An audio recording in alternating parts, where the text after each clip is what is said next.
حي على الفلاح. பின்னால் இருக்கக்கூடிய ஆணிவேரான ஒரு தீய குணமும் இருக்கு.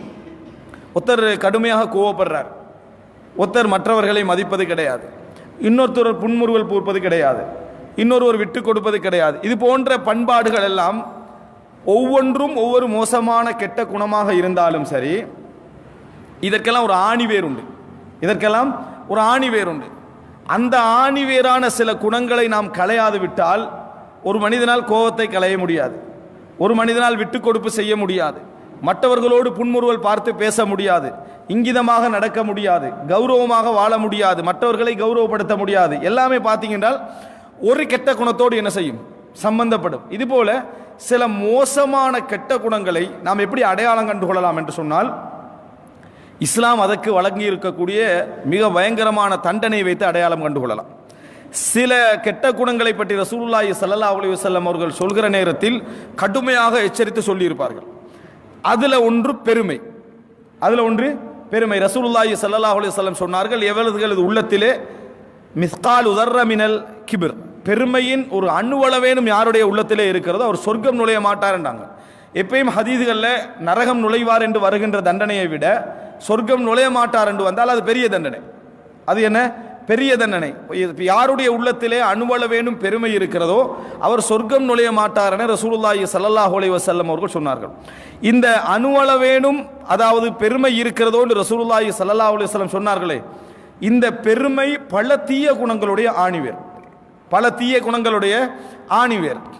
இந்த இடத்திலே நாங்கள் பெருமையை பற்றி பேச வரல. பெருமையில் பல படித்தரங்கள் உண்டு. பெருமை எடுத்துக்கொண்டா கூட பல படித்தரங்கள் என்ன உண்டு என்பதை நம்ம பார்க்கிறோம்.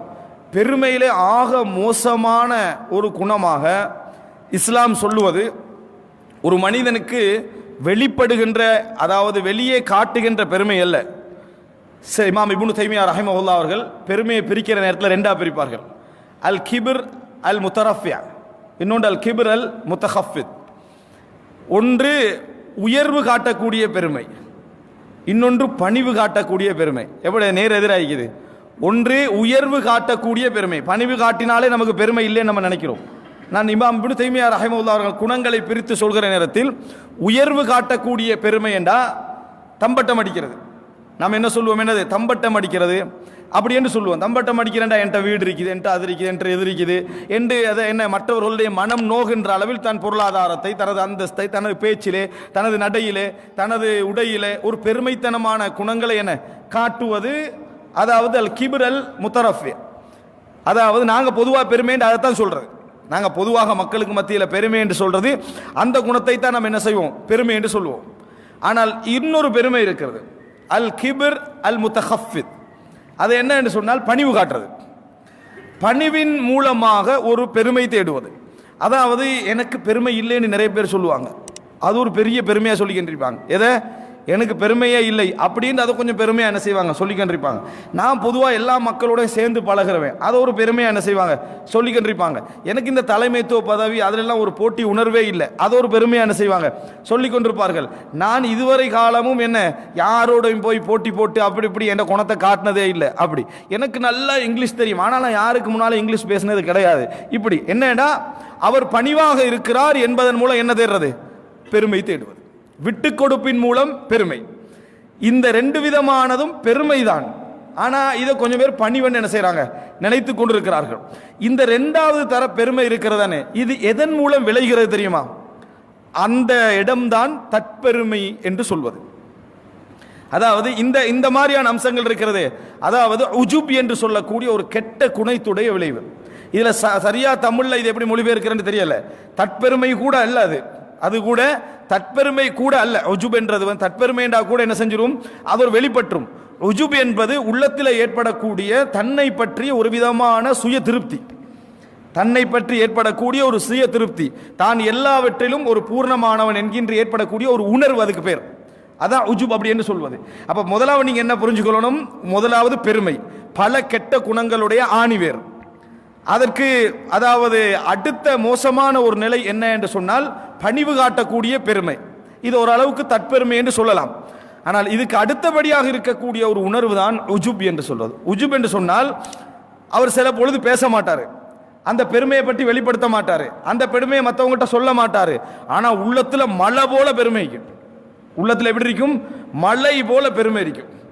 அந்த உணர்வை பொறுத்த வரைக்கும் ஒரு மனிதன் அடையாளம் கண்டு கொண்டாண்டால் அவனுக்கு மிகப்பெரிய ஒரு வெற்றி. அதை அவன் அடையாளம் காணலைன்னு வைங்களேன், ஏன்னா அது மிச்சம் லேசாக தான் இருக்கும். இதை இஸ்லாமிய அறிஞர்கள், அதை குர்ஆன் சுன்னா எல்லாமே உஜுப் அப்படின்னு சொல்லுது. உஜுப் என்று சொல்றது உள்ளத்தை ஏற்படக்கூடிய ஒரு சுய திருப்தி.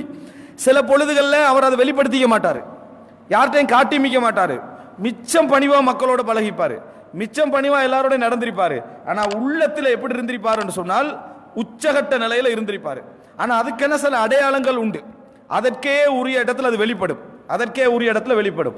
இதை ரசூலுல்லாஹி ஸல்லல்லாஹு அலைஹி வஸல்லம் ஒரு இடத்துல அடையாளம் காட்டுகிறார்கள். இதுவும் பெருமை என்ற அந்த உணர்வில் உச்சகட்ட நிலை என்பதற்கு இந்த செய்தி ஒரு ஆதாரம். ரசூல் ஸல்லல்லாஹு அலைஹி வஸல்லம் சொல்கிறாங்க, மா அகாஃபு அலைக்கும் அன் துத்னிபு, நீங்கள் பாவம் செய்வதை நான் பயப்படவில்லை. ரசூலுல்லாஹ் ஒரு இடத்துல பாவம் செய்வதை பயப்படலை என்று ரசூலுல்லாஹ் 1-2 இடத்துல சொல்லிக்கிறாங்க.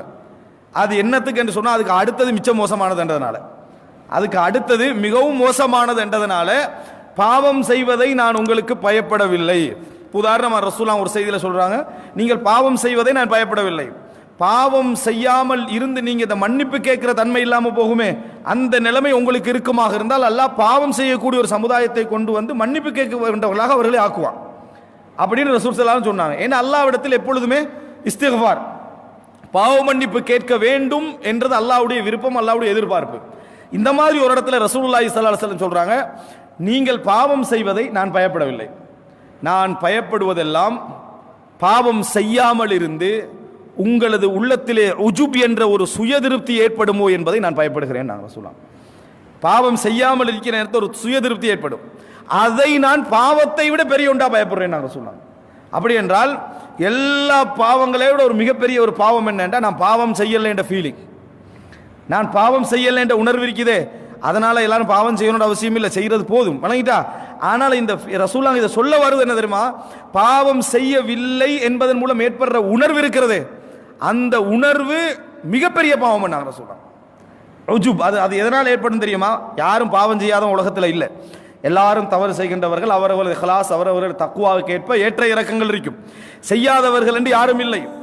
ஆனால் அந்த செய்யாத உணர்வு ஒரு மனிதனுக்கு ஏற்படுகிறது, அது மிகப்பெரிய பாவம். அந்த உஜுப் என்பது ஒரு மனிதனை அழிச்சிடும், ஒரு மனிதனை அழித்து விடும்.